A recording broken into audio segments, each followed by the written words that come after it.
João capítulo 20, verso 1 em diante, diz assim a palavra de Deus: No primeiro dia da semana, ou seja, domingo, bem cedo, estando ainda escuro, Maria Madalena chegou ao sepulcro e viu que a pedra da entrada tinha sido removida. Então correu ao encontro de Simão Pedro e do outro discípulo, aquele a quem Jesus amava, e disse: Tiraram o Senhor do sepulcro e não sabemos onde o colocaram. Pedro e o outro discípulo saíram e foram para o sepulcro. Os dois corriam, mas o outro discípulo foi mais rápido que Pedro e chegou primeiro ao sepulcro. Ele se curvou, olhou para dentro, viu as faixas de linho ali, mas não entrou. A seguir, Pedro, ou Simão Pedro, que vinha atrás dele, chegou, entrou no sepulcro e viu as faixas de linho, bem como o lenço que estivera sobre a cabeça de Jesus. Ele estava dobrado à parte, separado das faixas de linho. Depois o outro discípulo, que chegara primeiro ao sepulcro, também entrou. Ele viu e creu. Eles ainda não haviam compreendido que, conforme a Escritura, era necessário que Jesus ressuscitasse dos mortos. Os discípulos voltaram para casa. Maria, porém, ficou à entrada do sepulcro, chorando. Enquanto choravam, curvou-se para olhar dentro do sepulcro e viu dois anjos, vestidos de branco, sentados onde estivera o corpo de Jesus, um à cabeceira e outro aos pés. Eles lhe perguntaram: Mulher, por que você está chorando? Levaram embora o meu Senhor, respondeu ela, e não sei onde o puseram. Nisso ela se voltou e viu Jesus ali em pé, mas não o reconheceu. Disse-lhe ele: Mulher, por que você está chorando? Quem você está procurando? Pensando que fosse o jardineiro, ela disse: Se o Senhor o levou embora, o meu mestre, diga-me onde o colocou e eu o levarei. Jesus lhe disse: Maria. Então, voltando-se para ele, Maria exclamou em aramaico: Rabone, que significa mestre. Jesus disse: Não me segure ou não me retenhas, pois ainda não voltei para o Pai. Vá, porém, a meus irmãos e diga-lhes: Estou voltando para meu Pai e Pai de vocês, para meu Deus e Deus de vocês. Maria Madalena foi e anunciou aos discípulos. O que ela anunciou? Eu vi o Senhor, e contou o que ele lhe dissera. Amém. Fecha os teus olhos, vamos orar. Deus amado, diante da tua palavra nós estamos, essa palavra que transforma o ser humano, que por séculos e milênios tem conduzido homens e mulheres por caminhos seguros, e nós pedimos a ajuda do teu Espírito Santo. Faz essa palavra se tornar viva e verdadeira entre nós, traz transformação entre nós, cura-nos de tudo o que precisamos ser curados, promove libertação em nós, promove salvação no dia de hoje, em nome de Jesus e para a tua glória, assim te pedimos, amém. Meus amados irmãos, o texto que nós lemos é um texto que nos dá a indicação do motivo pelo qual nós estamos nos reunindo hoje, e depois dos cânticos, depois de tudo o que aconteceu aqui, nós vamos nos reunir diante da mesa do Senhor. A ceia do Senhor será compartilhada por nós, pão e vinho, representando o corpo e o sangue de Jesus. E essa reunião é muito especial por vários motivos. Um deles é que Jesus disse que nós deveríamos fazer isso em memória dele, sempre em memória dele, porque se comêssemos o pão e bebêssemos o vinho, e não fosse em memória dele, seria apenas um almoço, um jantar, um lanche. E pior ainda, se fizéssemos isso sem discernir o seu corpo, ou seja, saber que estamos diante de Deus, do Cristo ressurreto, e diante dele, só há duas coisas a fazer. A primeira dele é se prostrar em adoração, e a segunda é se prostrar em arrependimento. Se isso não acontecer, a gente não está discernindo o corpo do Cristo. E Jesus estabeleceu a ceia a partir da Páscoa judaica, da mesma forma que a Páscoa judaica foi a libertação para o povo de Israel. A Páscoa cristã, o comer do pão e o beber do vinho, significa a libertação do pecado. Uma nova era se estabeleceu em Deus a partir de Jesus. E a partir de Jesus que eu gostaria de falar a vocês hoje, porque de todos os fatos narrados no Novo Testamento, de todos os fatos narrados pelos 4 evangelistas, há um deles que é de mais difícil compreensão para a mente humana, para a mente moderna, porque a gente tem algumas dificuldades quando a gente ouve que Jesus nasceu a partir da ação do Espírito Santo no organismo de uma virgem judia chamada Maria. A gente tem alguma dificuldade para compreender isso, mas a gente compreende. Agora, tem um fato na Bíblia que a gente tem muita dificuldade para as nossas mentes modernas comuns: é a ressurreição. Porque nós que vivemos nesse lado ocidental do mundo, para nós a morte é uma coisa sempre terrível. A morte para nós é o fim da caminhada. A morte para nós é o ponto final na existência. E é por isso que a gente tem dificuldade de conceber Jesus ressurreto, o único ser humano do planeta. E o planeta hoje tem cerca de 7 bilhões, mas os especialistas calculam que todas as pessoas que já habitaram o planeta Terra, somando-se, algo de perto de 300 bilhões de pessoas. Dessas 300 bilhões de pessoas, apenas um ser humano passou pela morte e saiu do outro lado, e a morte não pôde detê-lo. A nossa mente tem dificuldade, mas não deveria, porque quando a gente olha tanto para a Bíblia como para a história, a gente vai ver que a ressurreição de Jesus, ele é um fato espiritual que nós cremos pela fé, mas é um fato histórico também. Jesus morreu num período da história, diante do Império Romano, sob o governo de um homem chamado Pôncio Pilatos, e está registrado nos anais da história. E há 3 coisas que deveriam nos lembrar de que a ressurreição de Jesus, embora de difícil compreensão humana, ela é real. A primeira coisa que nos faz lembrar é que o sepulcro de Jesus não só estava, como está vazio. E a gente vai se lembrar que não há a menor possibilidade de alguém que impactou tanto a história como Jesus de Nazaré, ter o corpo furtado por uma comunidade de pescadores simples, morrendo de medo de tudo que estava acontecendo, diante de um exército poderoso como o romano, e diante do sinédrio judaico, com todo o aparato de segurança que ele tinha.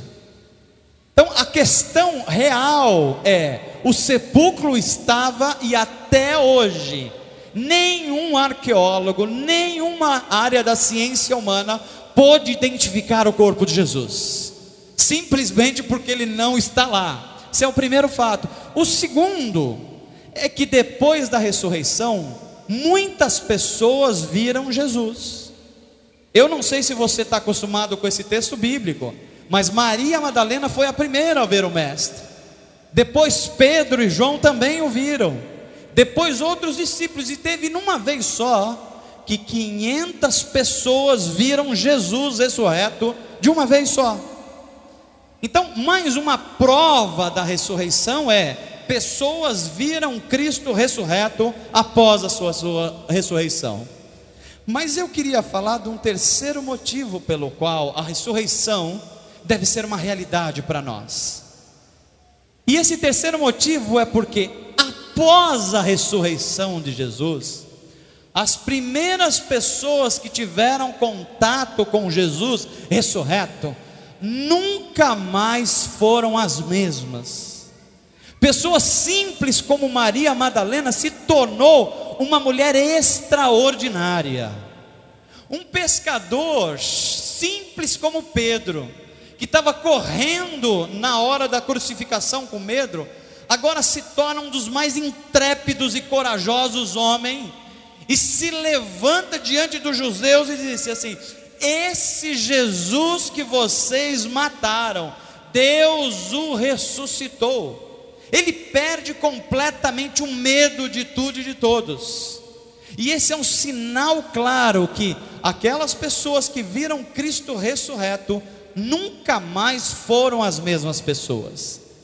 E eu queria falar rapidamente aqui sobre 3 pessoas que viram Jesus e as suas vidas foram mudadas de um jeito extraordinário. E essas pessoas, na verdade, representam 3 tipos de pessoa, e talvez você vai se reconhecer nessas pessoas. Vamos ao texto bíblico. A Bíblia está dizendo aqui em João 20 que a ceia aconteceu na quinta-feira à tarde.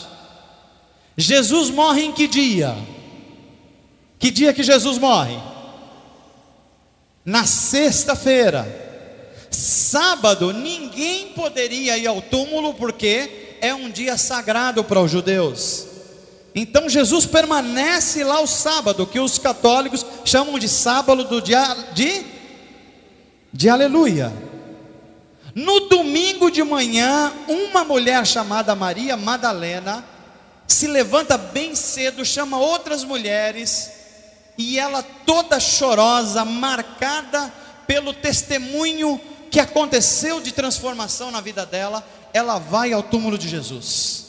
E quando ela chega ao túmulo de Jesus, ela chega lá, e qual não é a sua surpresa? Porque ela entra, olha, e ela tão preocupada com a sua vida, com o seu dia a dia, as lembranças que Jesus tinha remetido à mente dela, ela fala, ele não está lá, mas ela não se dá conta que Jesus ressuscitara.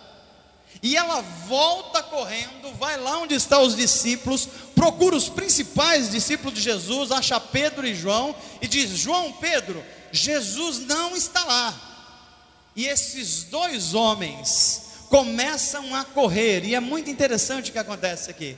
Eles saem correndo a partir da informação de Maria Madalena, e chegam perto do sepulcro. E aqui a gente começa a identificar como é que a gente se comporta diante do extraordinário, diante da revelação de Deus. Como a gente às vezes não tem consciência que a gente está diante dos mistérios de Deus. Porque João corre, e ele era mais novo que Pedro, ele vai correndo. Eu acho que ele é como o Bruno, que corre maratona. Cadê o Bruno? Bruno está aqui, ó. Bruno ganhou uma maratona esses dias. Era mais ou menos como você, Bruno.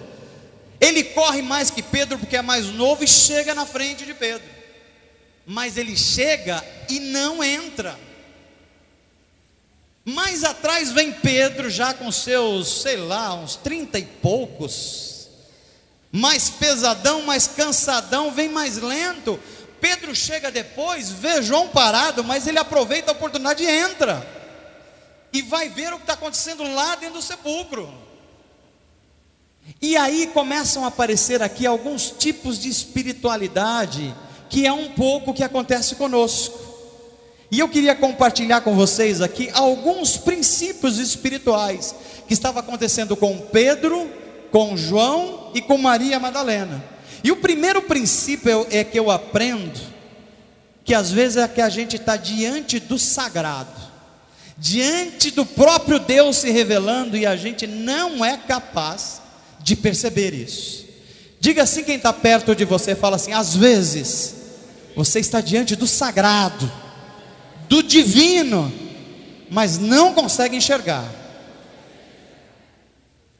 E o primeiro princípio que eu aprendo aqui com o comportamento desses 3 discípulos de Jesus, Pedro, João e Maria Madalena, é que pode haver em nós uma fé que não vai adiante, e uma fé que sempre volta para casa. Vou repetir para você.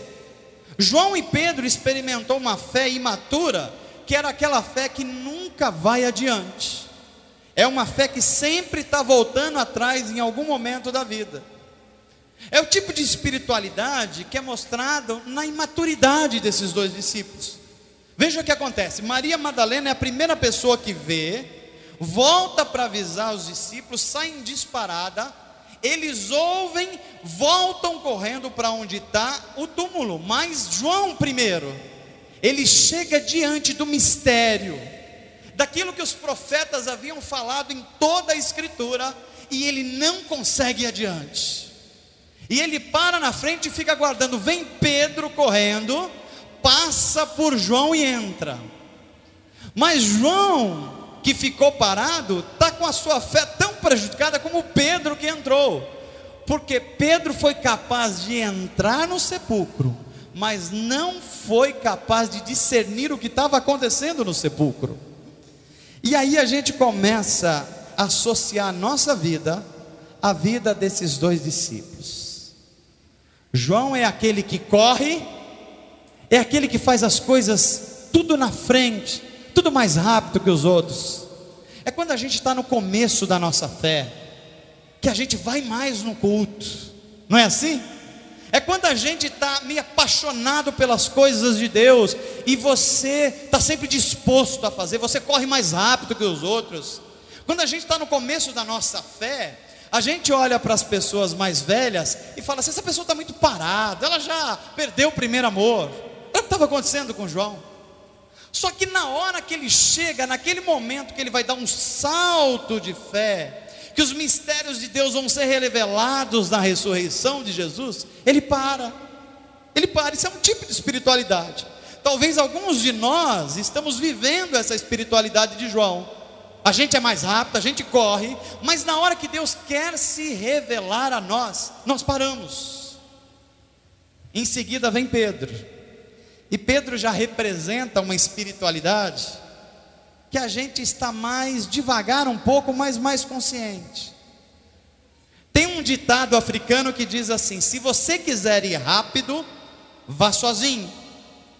Se você quiser ir longe, vá com mais alguém.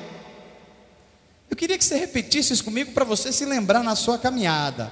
Fala assim: se eu quiser ir rápido, eu vou ter que ir sozinho. Agora, se eu quiser ir mais longe, aí aponta para a pessoa que está perto de você e fala assim: eu vou ter que ir com você, e você vai ter que ir comigo. A gente tem que chegar junto lá.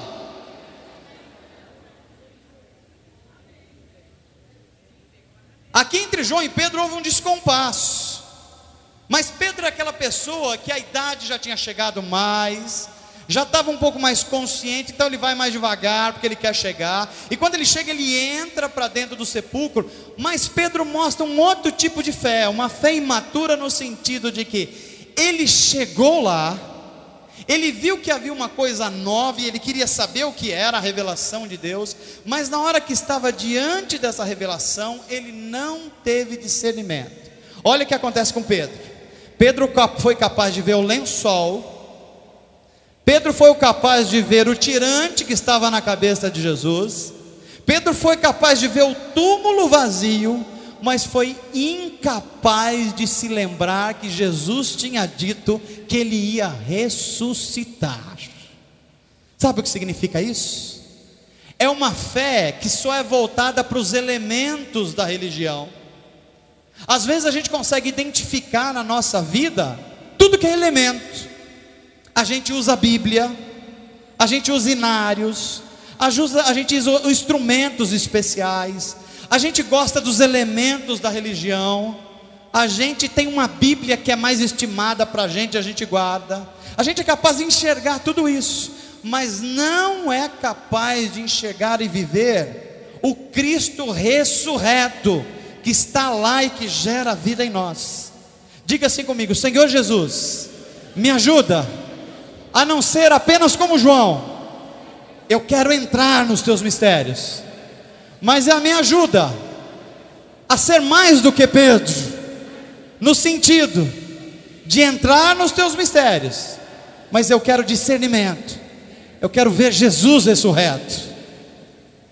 Isso é um tipo de fé que eu aprendo aqui.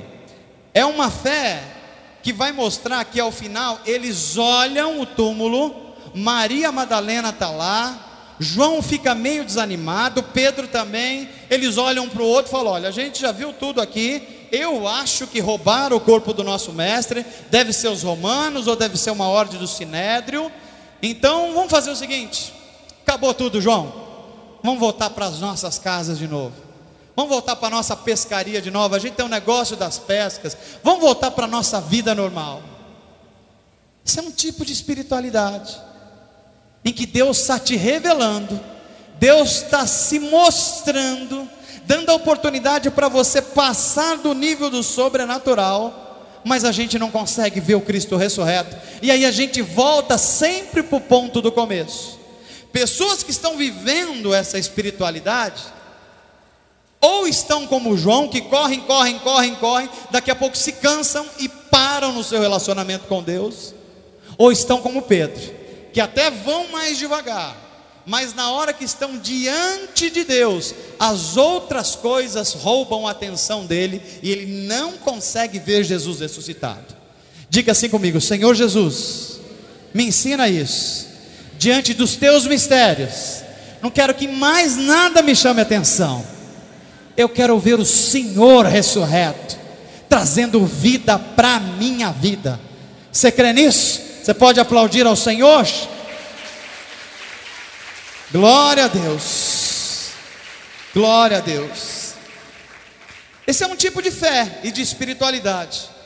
O outro tipo de espiritualidade é o que acontece com Maria Madalena. Maria Madalena, ela nos mostra uma fé que até enxerga, mas não reconhece. É interessante que esse tipo de fé é expresso quando Maria Madalena vai visitar o sepulcro no domingo de manhã.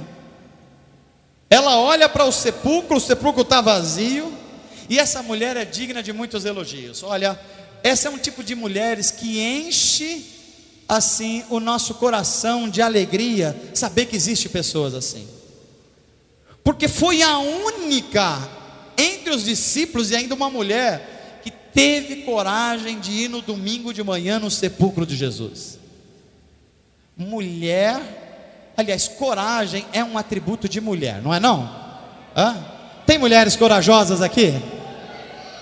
Mulher é capaz de fazer coisas inacreditáveis por coragem. Mulher, para salvar um filho, ela faz qualquer coisa, é ou não é? Ela pula na frente de um carro, ela pula de uma ponte, ela pula. Esses dias mostrou uma situação na Flórida, uma mãe que pulou dentro de um lago com crocodilo, porque a criança caiu lá. Mãe faz isso. O Rogério está falando que pai também.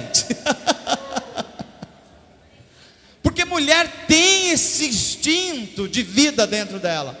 E Maria Madalena vai lá. Ela não se preocupou se os guardas romanos estavam lá para prendê-la, se o pessoal do Sinédrio estava lá para prendê-la. Ela falou: eu vou ver o meu mestre.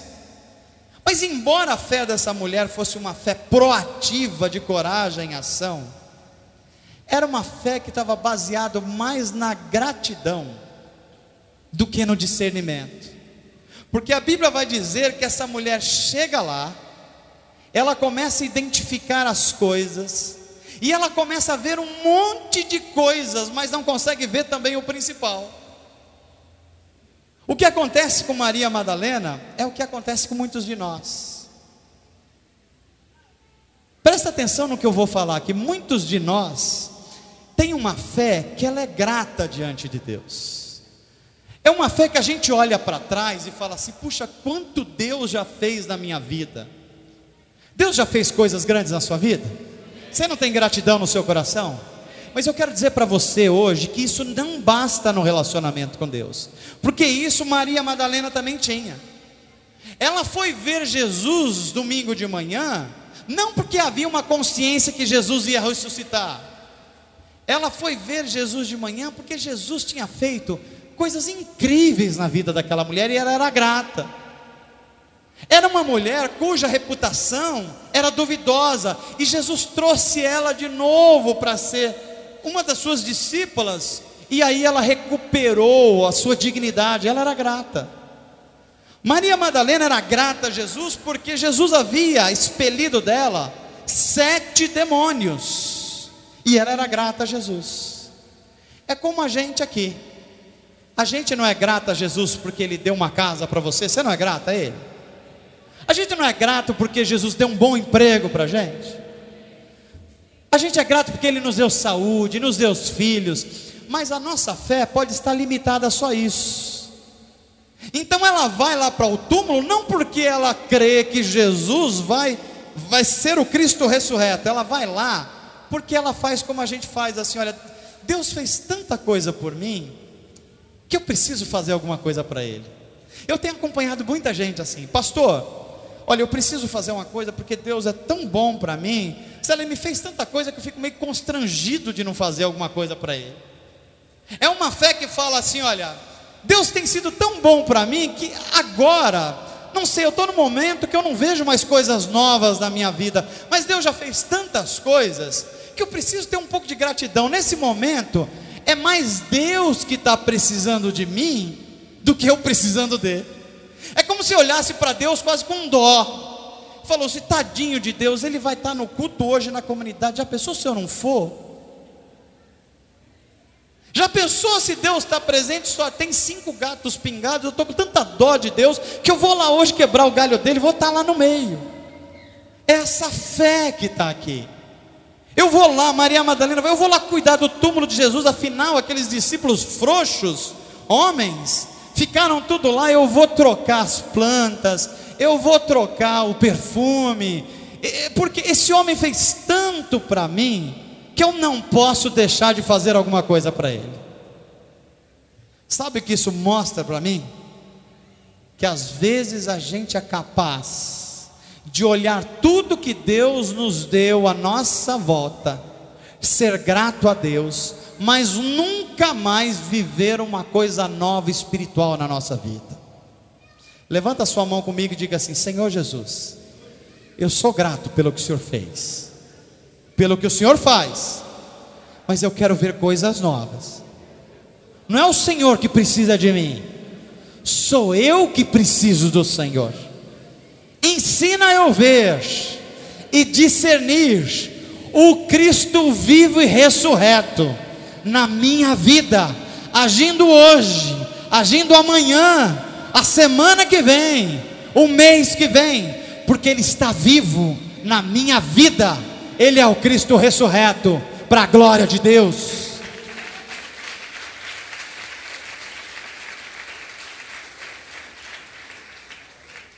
Essa é uma fé que evolui mais. A fé de João e de Pedro na maturidade é uma fé que nem chegava no mistério. Essa já chegou, mas ao chegar no mistério é uma fé que só olha para trás, não olha mais para frente. Mas aí eu começo a aprender também com a história desses discípulos, que é um terceiro tipo de fé aqui.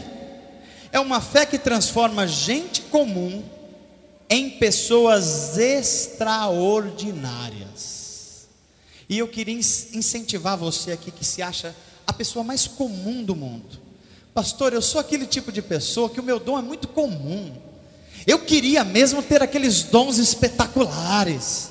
Eu gostaria de estender a mão e a pessoa que está doente ficar curada na hora. Isso que é dom, pastor, é isso que eu queria ser. O outro olha assim: pastor, eu gosto muito de autoridade espiritual, eu queria ter um dom assim, mas eu não tenho, eu sou uma pessoa muito comum, pastor. Eu gostaria de colocar a mão na cabeça de alguém e legião de demônios cair. É isso que é espiritualidade, pastor. A gente vai se achando comum demais. Mas nós vamos ver nesse episódio que pessoas comuns, como eu e você, depois que viram o Cristo ressurreto, nunca mais foram as mesmas. Maria Madalena, depois que viu o Cristo ressurreto, Ela se tornou uma mulher que tinha coragem de enfrentar Império Romano, Sinédrio Judaico, e se tornou uma missionária. Ela foi pregar até para os crentes medrosos que estavam com medo. Quando o Espírito de Deus age em nós, quando o Cristo ressurreto está dentro de nós, você faz coisas espetaculares. Fala assim para alguém que está perto de você: quando o Cristo ressurreto está vivo dentro de você, tem uma bomba atômica dentro de você. Você não aguenta ficar parado. Você prega, você ajuda, você ora, você fala em línguas, você ora pelos enfermos, você abençoa, porque Cristo está vivo dentro de você. Olha para Pedro. Pedro, um pescador simples, cheio de medo. Alguns dias atrás, Pedro estava correndo de uma menina que identificou nele e falou: você é Galileu, você estava com Jesus, você era um deles. E Pedro falou: não, você está ficando louca. Mas daqui a pouco, depois que Jesus restaura Pedro, depois que o Cristo ressurreto entra dentro das entranhas de Pedro, Pedro sai numa praça central em Jerusalém, tem guardas romanos, tem o pessoal do Sinédrio, tá aqueles algozes de Jesus. Ele se levanta e falando assim: vocês, todos vocês que mataram o Cristo, vocês mataram, mas Deus o ressuscitou, e eu estou falando deles para vocês. Arrependei-vos, é hora de vocês se voltarem para aquele que é o dono da vida. Esse era Pedro depois da ressurreição. Quando a gente olha para Paulo depois de ver o Cristo ressurreto, antes disso Paulo era o cara da lei, era o cara dos textos sagrados do judaísmo, era o sujeito intelectual, mas era um sujeito também que consentia na prisão dos cristãos. Mas quando ele literalmente cai do cavalo, e tem experiências com Deus que é tão marcante na vida da gente, que a gente cai dos cavalos que a gente está montado. Fala assim para quem está perto de você: olha, quando Deus agir em você, o Deus vivo, ressurreto, periga você cair do cavalo. É tão poderoso que você pode cair do cavalo. Quando Paulo recebe esse poder sobrenatural da ressurreição de Jesus, esse homem se levanta na frente de reis, de imperadores, de pessoas possessas, e no nome de Jesus ele expele demônios, no nome de Jesus ele cura pessoas, no nome de Jesus ele fala de mistérios e revelações que a nenhum ser humano foi dado. Sabe por quê? Porque agora Paulo não era mais o Paulo das leis judaicas, não era mais o Paulo que era das filigranas da lei. Paulo agora tinha dentro dele o Cristo ressurreto. E quando o Cristo ressurreto está dentro de nós, não há nada que nos segure. Diga assim comigo: Senhor, eu quero dar um passo de fé hoje. Não uma fé que volta para casa, como a fé de João. Não uma fé que até entra no mistério, mas não discerne o mistério. Nem a fé de Maria Madalena, que até está no mistério de Deus, mas não consegue enxergar Deus. O que vai acontecer aqui com essa mulher é uma coisa espetacular. É que quando os discípulos vão embora, Maria Madalena fica sozinha, e ela começa a se lamentar da vida. Sabe aqueles momentos como eu e você só tem tempo para reclamar do que está acontecendo? Sabe quando eu e você só olhamos para a nossa vida espiritual, e se a gente lembra do passado, a gente olha para 30 anos atrás e fala assim: ah, pastor, como eu tive uma experiência de fé 30 anos atrás. Sabe aquelas pessoas que o culto melhor que ela assistiu na vida foi no ano de 1967? A renovação de Deus não vem diariamente. É pessoas cuja mente ainda está naquilo que Deus fez, e é importante a gente lembrar. Mas a Bíblia diz que o nosso Deus é o Deus de ontem, mas também é o Deus de hoje, e é o Deus de amanhã. Deus tem coisas para fazer na sua vida incríveis, só está começando o projeto de Deus para a sua vida. E Maria Madalena está no sepulcro, ela consegue ver anjo. Olha como é a nossa espiritualidade, a gente vê anjo também. Ela vê os anjos conversando, um na ponta e outro na outra ponta. Ela está tão preocupada com os afazeres que ela olha, alguém fala, e ela fala, é o jardineiro. E está alguém perto dela especial, mas ela fala, é o jardineiro. E ela fala assim, ô seu jardineiro, foi você que levou o corpo do meu mestre? Ela está olhando para Jesus, mas não consegue enxergar Jesus. Ela enxerga anjo, enxerga túmulo vazio, enxerga os lenços, enxerga o turbante, mas não enxerga o principal, que é Jesus. Diga assim comigo, Senhor, me ensina. Eu posso até ver essas coisas, mas elas não são mais importantes. Eu posso ver anjo, eu posso ver milagre, posso ver tudo isso, mas o que eu quero mesmo é ver o Cristo ressurreto na minha vida, porque é isso que vai fazer a diferença. E ela começa a falar, e falar, e falar, e Jesus olhando para ela, e ela falando, até que chega uma hora que Jesus faz duas perguntas para essa mulher. A primeira assim, por que você está chorando? Como é bom ouvir de Jesus essa pergunta, não é não? Se você está no meio das suas dores hoje, das suas crises, ouça Jesus dizer para você, por que é que você está chorando? Mas ela, descontrolada, começa a falar e não ouve Jesus. Aí Jesus faz uma segunda pergunta, quem é que você está procurando? Veja que tem momento da vida da gente que a gente está chorando e Jesus está falando com a gente, e a gente não percebe que é Jesus que está falando. A gente está procurando por Ele, Ele está se revelando a gente, e a gente não sabe que é Ele que está fazendo isso. Quantas vezes Deus está ministrando a você num conselho do seu pai, você que é filho, e você está achando que é o jardineiro que está falando com você? Quantas vezes o seu pai está falando, fuja do caminho de morte, e você está achando que é o jardineiro que está falando com você? Quantas vezes Deus está falando com você através do seu patrão que nem é cristão, e você se tornou um empregado relapso? Você chegou aquela pessoa que sempre chega mais atrasada, ou sai mais cedo, ou aquela pessoa que já matou a avó 4 vezes para justificar uma falta, e o seu patrão te chama atenção, e é Deus utilizando a autoridade dele, porque quer a sua bênção, quer ver você melhor, mas você acha que é o jardineiro que está falando.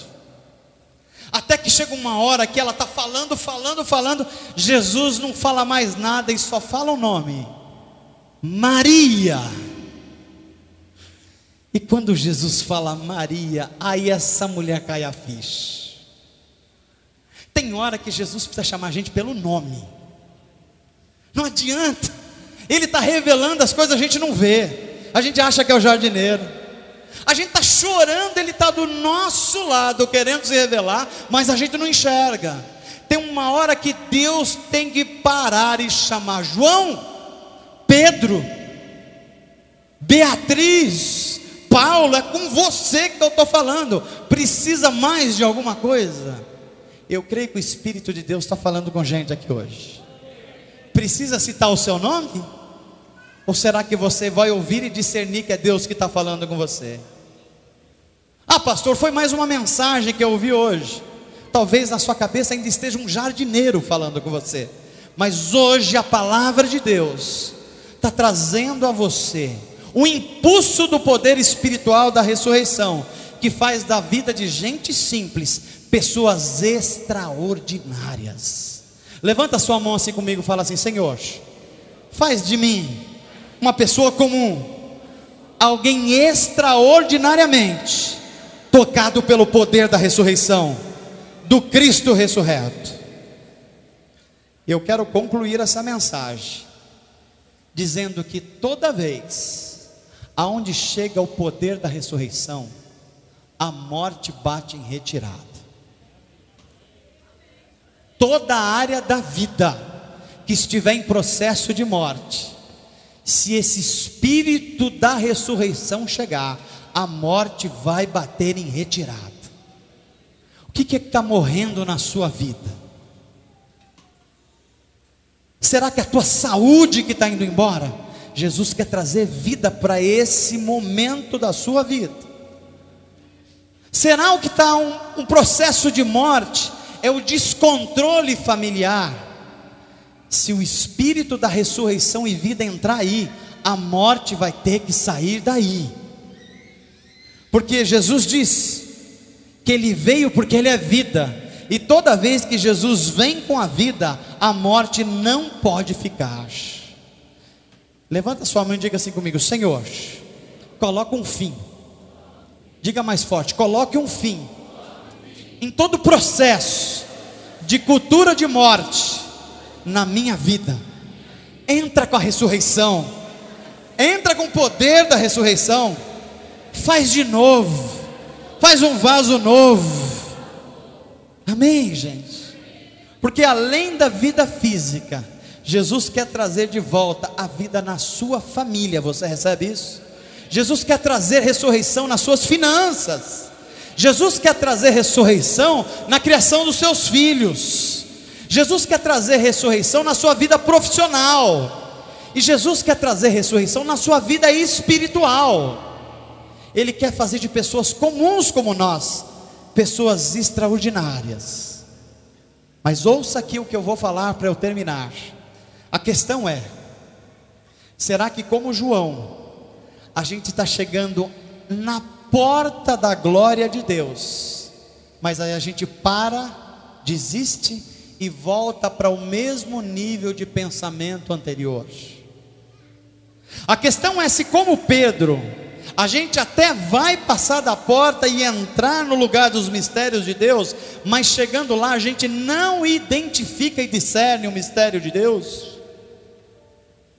A questão é, se a gente como Maria Madalena, Deus vai estar falando conosco, como está falando hoje, mas tudo que você consegue ouvir é só um jardineiro.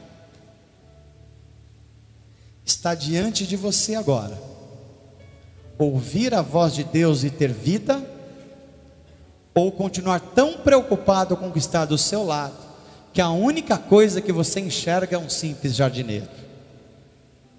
Se você se abrir para esse poder que ressuscitou Jesus de Nazaré, você vai ver o autor da vida trazer vida em todas as áreas da sua vida.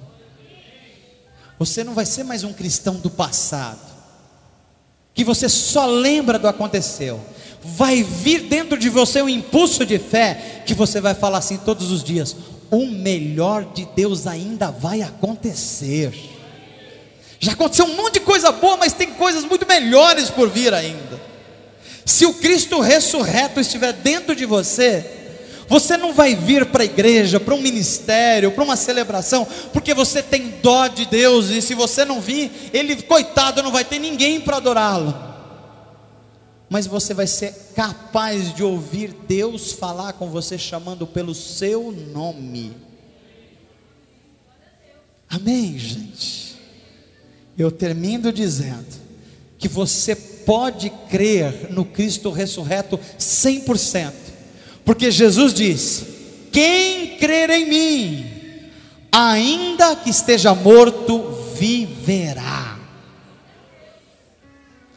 Eu vou terminar essa mensagem com você falando uma palavra profética na sua vida. Levanta a sua mão assim comigo, a sua mão direita. Diga assim: Senhor Jesus, tira de mim a síndrome de João. Eu não quero voltar para casa de novo sem nada. Tira de mim, Senhor, a síndrome de Pedro. Ele até entrou no mistério, mas não discerniu o mistério de Deus. Senhor, tira de mim a síndrome de Maria Madalena. Jesus estava falando com ela, mas ela não sabia que era Jesus que estava falando. Eu quero que o Senhor faça em mim aquilo que o Senhor fez em todos eles, em Paulo.